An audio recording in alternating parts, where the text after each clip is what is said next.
এই পিঠাটা খেতে যে এত মজা। আমাদের এলাকায় এই পিঠাটার নাম সুন্দরী পিঠা, আর বানাতেও একদম সহজ। আমি এখন চুলার উপর একটা ফ্রাই প্যান বসিয়ে দিয়েছি। ফ্রাই প্যানের উপর আমি পানি দিয়েছি 1 মুখ। তার উপরে দিয়ে দিলাম 1/3 কাপ চিনি, আর একটু হলুদ 1/2 কাপ, আর একটু লবণ দিয়ে দিলাম। দিয়ে এগুলোকে ভালো করে ফুটাবো। এই যে ফুটানো হয়ে গেছে, একটু নেড়ে দিলাম হলুদটা ভালো করে লেগে যাওয়ার জন্য পানির সাথে। এখন আগুনটা কমিয়ে দিয়ে আমি এখন চালের গুঁড়োগুলো দিয়ে দিয়েছি।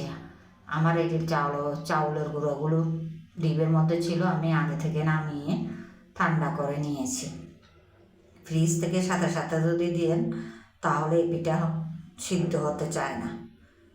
এখন আমি অনেকক্ষণ ঠান্ডা, একদম পানি নর্মাল হয়ে গেছে, গুঁড়ি থেকে একদম পানি সরে গেছে। ডিবে রাখছিলাম তো, পানিটা সরার পর আমি এবার এই যে ডোটা ধরেছি।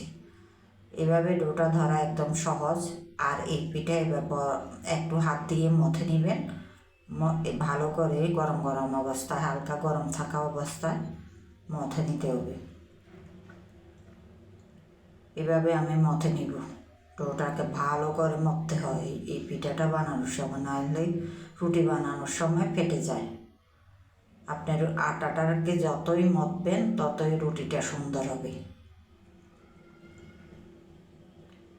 এই যে আমি এভাবে মথে নিলাম, একদম মসৃণ একটা ডো হয়ে গেল। আমি লম্বা দিয়ে করে এবার একটু একটু করে একটা রুটির মতো লিচি কেটে নিলাম। এই যে আমার একটা রুটির লিচি নিয়ে নিলাম। এখন রুটিটা বানাবো এভাবে। চিনি দিয়েছি সেই কারণে একটু আঠা আঠা লাগে। এবার একটু গুঁড়া দিয়ে, চাউলের গুঁড়া দিয়ে এবার আমার রুটিটা বানাবো। একটা বড় রুটি বানাবো যেন অনেকগুলো পিঠা হয়।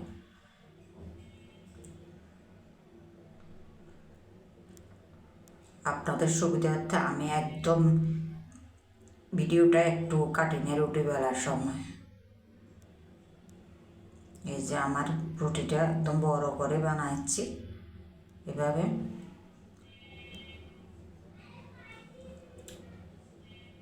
এই যে এই অবস্থা হবে, বেশি মোটাও না বেশি চিকনও না।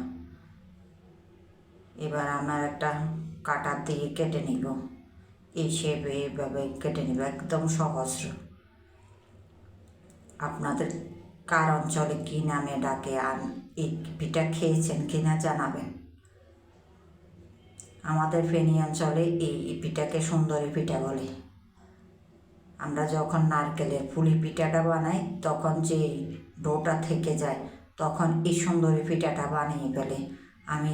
আমরা দেখেছি আমার মা দাদিদের কাছে।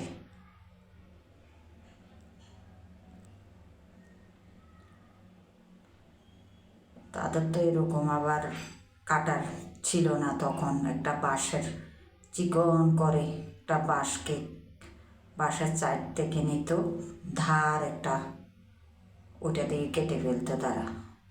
এই যে আমার মেয়েও, আমার ছোট্ট একটা মেয়ে আছে, ও তুলে দিচ্ছে আমার সাথে। এখন চুলার উপর ছোট্ট একটা ফ্রাই প্যান বসিয়ে দিলাম, এর উপরে তেল দিয়ে দিলাম। তেলটা গরম হয়ে আসা পর্যন্ত অপেক্ষা করব। আমার তেলটা গরম হয়ে গেছে, এখন আমি একটা একটা পিঠা দিয়ে দিব।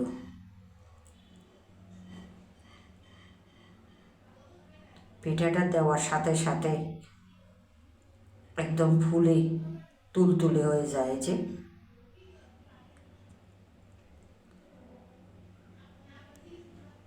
এই যে দিবেন আর নিজে নিজে উল্টে যাবে, গড়িয়ে উঠে যাবে। এই যে উল্টে গেছে, দেখছেন? এই পিঠাটা এরকম।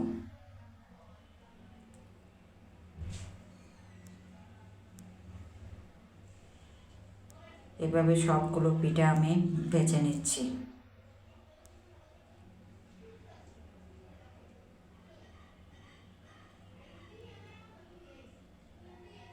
আমি একটু কালার করে ভাজছি। যে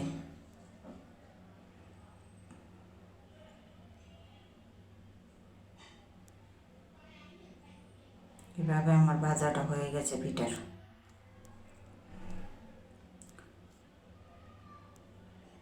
অল্প একটু ডো দিয়ে অনেকগুলো পিঠা হয়।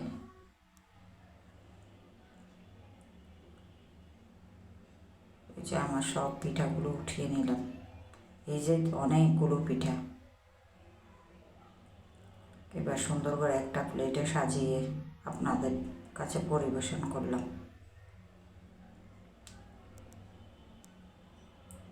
যেহেতু ফুলে গেছে পিঠাটা, একদম মাঝখানে একদম ফাঁকা হয়ে গেছে, একটার সাথে একটা কোনো লাগিয়ে নেই। আর এখন শীতকাল পিঠা থাকে অনেক দিন, আপনারা বানিয়ে কয়েকদিন খেতে পারবেন। আমি একটা খেয়ে আপনাদেরকে দেখাচ্ছি। যে জায়গাটা দেখছেন মাঝখানটা একদম ফাঁকা হয়ে গেছে। আপনাদের কাছে ভালো লাগলে লাইক কমেন্ট করে দিয়ে যাবেন।